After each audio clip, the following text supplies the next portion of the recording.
कल क्या कहा विधूड़ी ने? बीजेपी के प्रत्याशी रमेश विधूड़ी ने कहा आतिशी ने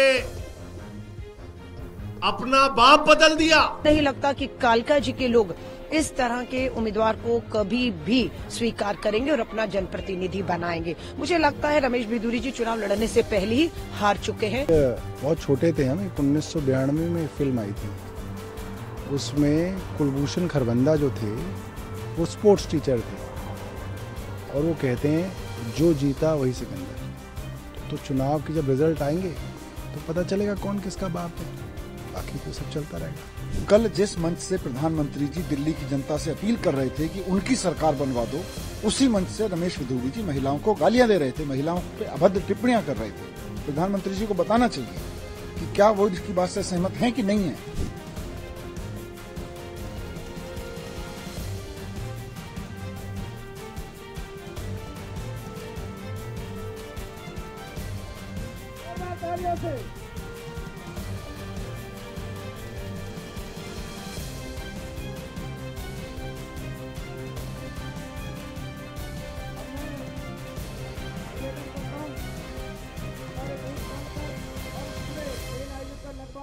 पिछले 10 वर्षों से लगातार देखिए, आपने कहा हाई प्रोफाइल।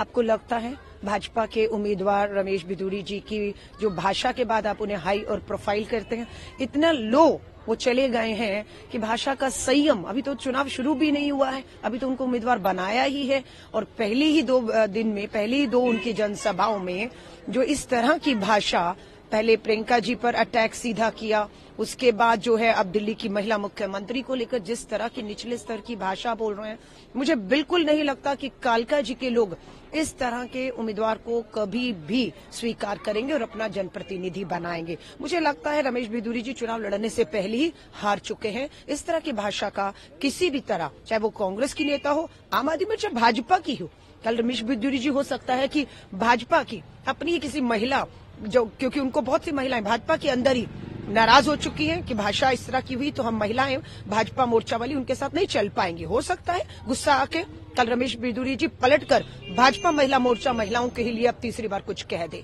सो ये बिल्कुल निचले स्तर की राजनीति है और मुझे लगता है हमें मुद्दों पे बात करनी चाहिए और हमारी पूरी कोशिश रहेगी मेरी कि मैं मुद्दों के ऊपर बात करूं। हाँ जी, लेकिन आपने कहा कि वो चुनाव हार चुके हैं, तो बिल्कुल रमेश विधूड़ी के इस बयान ने उन्हें पॉलिटिकली नुकसान पहुंचाया? नहीं, उन्हें भी और उनकी पार्टी को भी पहुंचाया है। खाली उनका बयान से रमेश विधूड़ी जी का ही नुकसान नहीं हुआ है। इस तरह के बयान के बाद पूरी पार्टी की छवि, क्योंकि वो भाजपा के उम्मीदवार है ना, तो पूरी भाजपा, और कल अगर आप कह रहे माफी मांगी है तो वो भाजपा के दबाव में मांगी है। दबाव इसलिए क्योंकि कल फिर उन्होंने कुछ बोला है। अगर गलती का एहसास होता, भाषा पे संयम होता, तो दोबारा फिर गलती नहीं। तो कितनी बार आप गलतियां करेंगे, कितनी बार आप माफिया मांगेंगे, लेकिन अब उसका कुछ उनको फायदा नहीं होगा, अब नुकसान होगा उनको। बहुत छोटे थे हम, 1992 में फिल्म आई थी, उसमें कुलभूषण खरबंदा जो थे वो स्पोर्ट्स टीचर थे और वो कहते हैं जो जीता वही सिकंदर। तो चुनाव के जब रिजल्ट आएंगे तो पता चलेगा कौन किसका बाप है, बाकी तो ये सब चलता रहेगा। सर, संदीप दीक्षित कह रहे हैं कि मिनी बार खोला हुआ था जिस तरह से सीएम रेसिडेंस। कि मैं तो कांग्रेस के लीडर्स का इंतज़ार कर रहा था कि जिस तरह से रमेश विधूड़ी ने प्रियंका गांधी के बारे में इतने घटिया अल्फाज कहे हैं, वे रमेश विधूड़ी के बारे में कुछ कहते। बट मैं बड़ा हैरान हूँ कि अभी तक जो है उन्होंने उस बयान के बारे में कोई तल्ख टिप्पणी नहीं की है। लेकिन सर, रमेश विधूड़ी ने कहा है कि मुझे खेद है अगर किसी को इस तरह से सेंटिमेंट हर्ट हुए हैं। नहीं, माफ़ी मांगे वो इसका।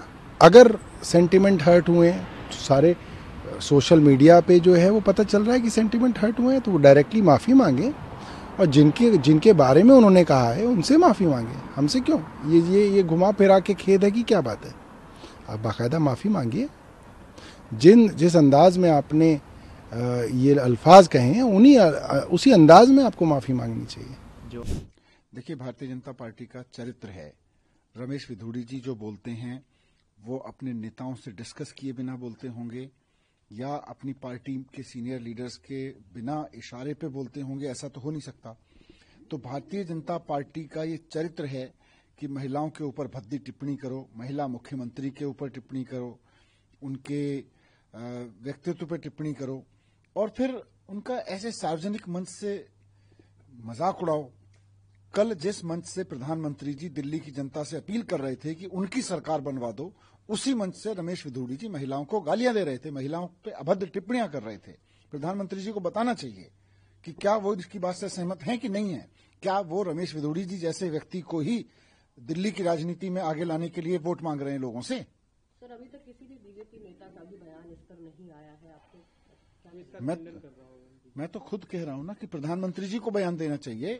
अगली बार प्रधानमंत्री जी जब रैली में आए तो रमेश विधूड़ी जी के साथ या तो गले लगा के बता दें कि मैं चाहता हूं कि दिल्ली की स्कूल व्यवस्था, दिल्ली की अस्पतालों की व्यवस्था, दिल्ली के बिजली पानी की व्यवस्था सब रमेश विधूड़ी जी जैसे नेताओं को सौंपनी है, जिसमें वो बैठ के इस तरह की अभद्र भाषा का इस्तेमाल करेंगे, इस तरह की हरकतें करेंगे। दिल्ली की सारे टीचर्स की टीम को इनको सौंप दिया जाए जिसके ऊपर रमेश विधूड़ी जी ऐसे करेंगे। तो प्रधानमंत्री जी अगली बार वोट मांगें तो रमेश विधूड़ी जी के नाम पे मांगे कि मैं ऐसी अभद्र भाषा बोलने वाली राजनीति दिल्ली पे थोपना चाहता हूं, उसको वोट दे दो। भारतीय जनता पार्टी के प्रत्याशी रमेश विधूड़ी ने कल जिस तरह से भद्दी, अपमानजनक गालियां देने का काम दिल्ली की महिला मुख्यमंत्री को किया, मैं समझता हूं इसका कोई दूसरा उदाहरण आपको नहीं मिलेगा। राजनीति में रहने वाला व्यक्ति इतनी गंदी भाषा का प्रयोग एक महिला मुख्यमंत्री के लिए करे,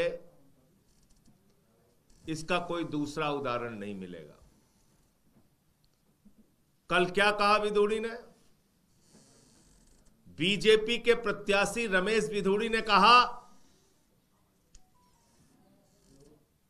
आतिशी ने अपना बाप बदल दिया।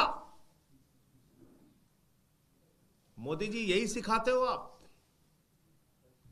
भाजपा वाले यही ट्रेनिंग देते हो आप? यही गाली गलौज की भाषा दिन रात आपके यहां प्रशिक्षित की जाती है? यही गुंडागर्दी की भाषा बोलते हो तुम लोग? आतिशी